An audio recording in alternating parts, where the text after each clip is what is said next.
அதாவது நான் தமிழர்ல போய் ஒரு உறுப்பினர் அட்டையும் ஜிவிக்கில போய் ஒரு உறுப்பினர் அட்டையும் வாங்க போறேன். அப்ப எந்த ஆபீஸ்ல நம்மளுக்கு அந்த மரியாதை கரெக்டா இருக்கோ அவைகளுக்கு தான் நம்மளுக்கு ஓட்டு. அப்ப இது ஏன் சொல்ல வரேன்னா, ஒரு ஓட்டால தோற்றவனும் உண்டு, அதே சமயம் ஒரு ஓட்டால ஆட்சியை மாற்றவனும் உண்டு. சோ கைஸ் பாருங்க, அப்ப உங்களுக்கு இந்த ஒரு வீடியோக்கு வியூ எப்படி இருக்க போகுதுன்னா 360 கேமரா ஃபிட் பண்ணிருக்க ஃப்ரெண்ட்ல. அப்ப இது உங்களுக்கு ஒரு ஜிடி கேம்ல வர போற பிரம்மாண்டமா வியூ இருக்க போகுது. அப்ப ஒரு காரை பத்தி ஃபுல்லாவே வியூ தெரியும். அப்ப நான் இந்த 2 கட்சிக்கான உறுப்பினர் அட்டை எங்க வாங்க போறேன்னா, நாம் தமிழருக்கான கட்சிக்கான உறுப்பினர் அட்டை நடக்காவில் ஒரு ஆபீஸ் உண்டு. அங்க அது எப்பவுமே ஓப்பனிங்ல தான் இருக்கும் அந்த ஆபீஸ். சோ நாம் தமிழருக்கான உறுப்பினர் கட்சியோட அட்டை நான் அங்கிருந்து வாங்க போறேன். ஆனா டிவிக்கோட ஆபீஸ் எங்க இருக்குன்னு எனக்கு தெரியாது. ஆனா தெருவுக்கு தெரு பிளக்ஸ் எல்லாம் வச்சு அவங்க ஃபேன்ஸ் எப்படி அது விஜயந்தோட சிஎம் ஆக்கணும்னு பயங்கரமா ட்ரை பண்ணிட்டு இருக்காங்க.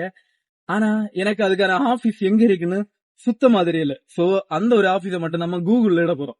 அப்ப அதுக்கு முன்னாடி தமிழ்நாட்டுல நம்ம இப்ப பெரிய கட்சின்னு எடுத்தாலே ஒரு பக்கம் விஜய், இன்னொரு பக்கம் சீமான். இப்ப டிஎம்கே அதோட பெரிய கட்சி, அது கூட்டணி வச்சு பயங்கர வலுவா இருக்கு. சோ அதை பத்தி நம்ம இப்ப உள்ள போண்டா. ஏன்னா நம்மளுக்கு கான்செப்ட் என்னன்னா, விஜய் சீமான் இவங்க 2 பேர்ல யாராச்சும் ஒரு ஓட்டாச்சும் அதிகமா வாங்குறதுதான் நம்மளுக்கு கான்செப்ட். சோ அந்த ஒரு ஓட்டுக்கு தான் இவ்வளவு பெரிய ஒரு போட்டி. இப்ப நான் இங்க யாரையும் சப்போர்ட் பண்ண வரல, அதே போல யாரையும் தனிமைப்படுத்த வரல. அப்ப நான் என் நண்பர்களுக்கு மனசுக்குள்ள இருக்கிற ஒரு சின்ன ஒரு கேள்வியை கேட்கலான்னு வந்திருக்கேன். ஆனா நிறைய பேர் என்ன நினைக்கிறாங்கன்னா, ஒரு சேஞ்ச் வேணும்னு. ஆனா எக்ஸ்பீரியன்ஸ் தான் முக்கியம்னு நிறைய பேர் நினைக்கிறாங்க. ஆனா ஓட்டு தான் ரிசல்ட் தீர்மானிச்சு. உண்மைதானே? ஆனா விஜய் அண்ணாவுக்கு ஃபேன்ஸோட பேக்ரவுண்ட் பக்காவா இருக்காங்க. ஆனா ஃபேன்ஸ் என்ன நினைக்கிறாங்கன்னா, இந்த 2026ல விஜய் அண்ணாவை எப்படியாச்சும் சிஎம் ஆக்கணும். அப்ப இன்னொரு பக்கம் சீமானண்ணா, அப்ப ஃபுல்லாவே கிரவுண்ட் ஒர்க் தான் ஈக்குவலா இருக்க போகுதுன்னு நினைக்கிறேன். அந்த ஒற்றை ஓட்டு, அந்த ஒரு ஓட்டுல தான் மொத்த களியுமே இருக்கு. 2026ல விஜய் அண்ணாவோட ஒரு ஓட்டு முன்னாடி, இல்லன்னா நம்மள சீமான் அண்ணனோட ஒரு ஓட்டு முன்னாடி. இந்த ஒற்றை ஓட்டுல தான் மொத்த களி. இப்ப ஒரு ஆளு சினிமாவில இருந்து வந்து டைரக்டா மக்களோட கனெக்டா பில்ட் பண்ணி வச்சிருக்காரு. அப்ப இன்னொரு ஆளு பல வருஷமா கிரவுண்ட்ல ஐடியாலஜியா பேசிக்கிட்டு இருக்கிறாரு. அப்போ 2 பேருக்கு ஸ்பீச்சும் வேற, ஆனா டார்கெட் ஒண்ணுதான், மக்களோட மனசு. அப்ப அது உண்மைதான். ஏன்னா ஒரு ஆளு சினிமால இருந்து வந்து டைரக்டா மாநாடெல்லாம் போட்டு மக்களோட டைரக்டா கனெக்ட் ஆகி வலி ஒரு சாம்ராஜ்யத்தை பில்ட் பண்ணி வச்சிருக்காரு. ஏன்னா ஒரு மாநாடு நடந்தப்போ தமிழ்நாட்டுல இவ்வளவு மக்கள் தொகை உண்டானில எனக்கு அப்போ தெரியும். மொத்த சாம்ராஜ்யமும் ஏன்னா அங்கதான் இருந்துச்சு. அப்ப திருச்சியில நாம் தமிழருக்கான ஒரு மாநாடு நடந்தது. 2 பேருக்கும் வந்த கூட்டம் ஒண்ணுதான், ஆனா கொள்கைக்கான வந்த கூட்டம் வேற. அதே போல நம்மளுக்கு ஃபேன்ஸ் பேக்ரவுண்ட வச்சு வந்த கூட்டம் வேற. பாலிடிக்ஸ்ல யாரு வின் ஆகுதுன்றதுல முக்கியம் இல்ல, மக்கள் வாழ்க்கையில வின் ஆகணும். இப்ப ரோடு நல்லா இருந்தாதான் டிரைவிங் ஸ்மூத்தா இருக்கும். அதே போல லீடர் ஸ்ட்ராங்கா இருந்தா நம்மளுக்கு ஸ்டேட்டும் ஸ்மூத்தா இருக்கும். என்ன பொறுத்த வரைக்கும் எது ரியல் விக்டரின்னு தெரியுமா? யாரு சிஎம் ஆகுறதுல முக்கியமே இல்ல, அவங்களால நம்மளுக்கு வேலை கிடைக்கணும், யூத் செட்டில் ஆகணும், விவசாயம் ஸ்ட்ராங் ஆகணும், பிரைஸ் கண்ட்ரோல் ஆகணும். இதுதான் நம்மளை பொறுத்த வரைக்கும் ரியல் விக்டோரி. ஆனா லீடர் யாருன்னு முடிவு பண்றது எலெக்ஷன், ஆனா ஃபியூச்சர் யாருன்னு முடிவு பண்றது மக்கள். ஆமா, என்ன பொறுத்த வரைக்கும் அதான் உண்மை. லீடர் யாருன்னு முடிவு பண்றது எப்பவுமே மக்கள் கிடையாது, எலெக்ஷனோட ரிசல்ட் மட்டும்தான். ரிசல்ட் பணத்துக்கு பணம் மாறிக்கிட்டே இருக்கு. ஆனா ஃபியூச்சர் யாருன்னு முடிவு பண்றது நம்மள மக்கள் கையில மட்டும்தான் இருக்கு. நிறைய பேர் சொல்லலாம் இதெல்லாம் ஏற்கனவே நாட்டுல இருக்குதுன்னு. அப்போ விவசாயம் எல்லா இடத்துலயும் போராட்டம் பண்ணிட்டு தான் இருக்காங்க.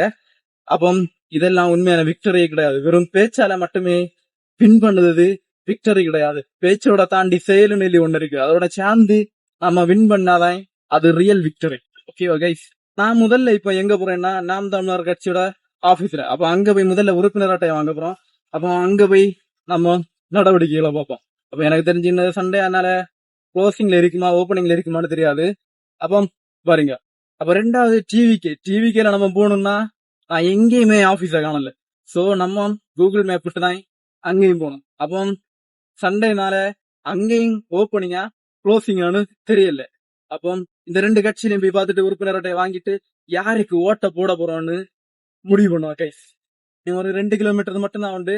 அப்ப அங்க போயிட்டு ஆபீஸ் எப்படி திறந்திருக்கா பூட்டிட்டு இருக்கான்னு என்னன்னு தெரியல. முதல்ல இங்க போயிட்டு 2வது டிவிக்கோட ஆபீஸ் எங்க இருக்குன்னு எனக்கு தெரியல இன்னும் சுத்தமா. சோ அதனால கூகுள் மேப் விட்டு 2வது நம்ம அங்க போலாம். முதல்ல இப்ப டிவிக்கு போலாம், இன்னும் 2 கிலோமீட்டர் தான். சோ நேரே ஆபீஸ்ல வச்சு நான் உங்களை சந்திக்கிறேன் கைஸ். நம்ம கரெக்டா நடக்காவில நிக்கும். அப்ப நம்மளுக்கு மேல நாம் தமிழருக்கான ஆபீஸ் தெரியுது. சோ அங்க போய் நம்ம உறுப்பினர் அட்டை வேண்ட போறோம். ஆனா மேக்சிமம் பூட்டிட்டு இருக்குன்னு நினைக்கிறேன். உங்களுக்கு நான் இதுக்கு காட்டி தரேன். அப்ப நாம் தமிழருக்கானது மொத்தத்துல பூட்டிட்டு இருக்கு. அப்ப நம்ம இப்ப 2வது டிவிக்கு போறோம். டிவிக்கு ஆபீஸ் எங்க இருக்குன்னு தெரியாது, ஆனா மூளைக்கு முறை பிளக்ஸ் வச்சிருக்கு. அப்ப நம்ம கூகுள்ல டிவிக்கு ஆபீஸ் எங்கன்னு சர்ச் பண்ணி நிறைய அங்க போறோம் கைஸ். அப்போ நாம் தமிழருக்கும் தான் நாம் தமிழர் ஆபீஸ் அங்க மேல பூட்டிட்டு இருக்கு. அப்போ உங்களுக்கு விஷுவல்ல வீடியோ ஃபுல்லாவே பாத்திருப்பேன்னு நினைக்கிறேன். அப்ப நாம் தமிழருக்கானது மொத்தத்திலும் பூட்டிட்டு இருக்கு. அரைகுறையா திறந்துதான் இருந்தது. அப்ப நான் என்ன நினைக்கிறேன், சண்டே அதனால ஹாலிடேன்னு தான் நினைக்கிறேன். ஆனா ஒரு ஓட்ட அவங்க மிஸ் பண்ணிட்டாங்கன்னு நினைக்கும் போது லைட்டா வருத்தமா இருக்குது கைஸ்.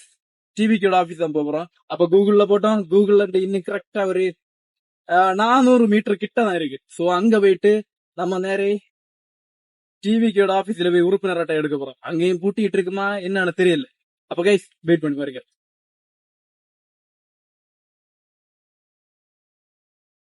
நாம் தமிழருக்கான கட்சி ஆபீஸுக்கு போறேன். அங்கேயும் பூட்டிட்டு இருந்து 2வது டிவிக்கு போறேன். அங்க ஆபீஸே காணல, ஒரு கொடியும் பிளக்ஸ் மட்டும் தான் இருந்து. அப்ப 2 இருக்கு, நான் ஓட்டு வேண்டாமா? அப்ப கைஸ் அப்ப 2 இடத்துலயும் ஆபீஸ் பூட்டிட்டு இருக்கு. அப்ப இது என்ன ஒரு கண்டென்ட்டுக்காக நான் எடுத்தது மட்டும்தான். அப்ப உங்களுக்கு தெரியும் யாருக்கு ஓட்டிடணும்னு யோசிச்சு, அப்ப யாருக்கு ஓட்டுட்டா நாடும் வீடும் சிறப்பா இருக்குன்னு யோசிச்சு உங்களை ஓட்ட எடுங்க. அப்ப கைஸ் இந்த வீடியோ உங்களுக்கு இஷ்டப்பட்டு இருக்குன்னு நினைக்கிறேன். மறக்காத சேனலை சப்ஸ்கிரைப் பண்ணுங்க. அப்ப நம்ம அடுத்த ஒரு இன்ட்ரெஸ்டிங்கான வீடியோட பாப்போம். Bye bye.